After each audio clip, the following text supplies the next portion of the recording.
अस्सलाम वालेकुम। मेरा नाम जवाद है। मैं मुंबई से यहाँ पे हैदराबाद में ये कोर्स के लिए आया था, अंडरस्टैंड कुरान।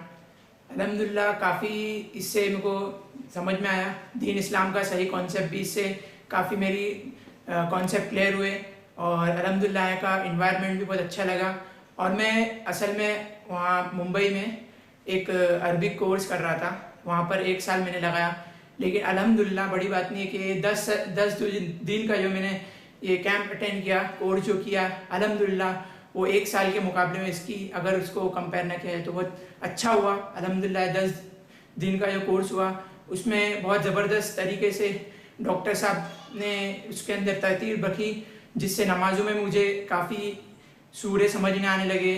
और जो अत्तहियात और पूरी नमाज की जो चीज़ें अल्हम्दुलिल्लाह सारी मुझे समझने आने लगी। और अल्हम्दुलिल्लाह मैं डॉक्टर साहब का भी शुक्रिया अदा करता हूँ। और मैं दुआ करता हूँ कि अल्लाह ताला इस कोर्स को आलिमों तक भी पहुँचे और बड़े दीन के जो समझदार लोग हैं उन तक भी पहुँचे। अस्सलामु अलैकुम रहमतुल्लाह।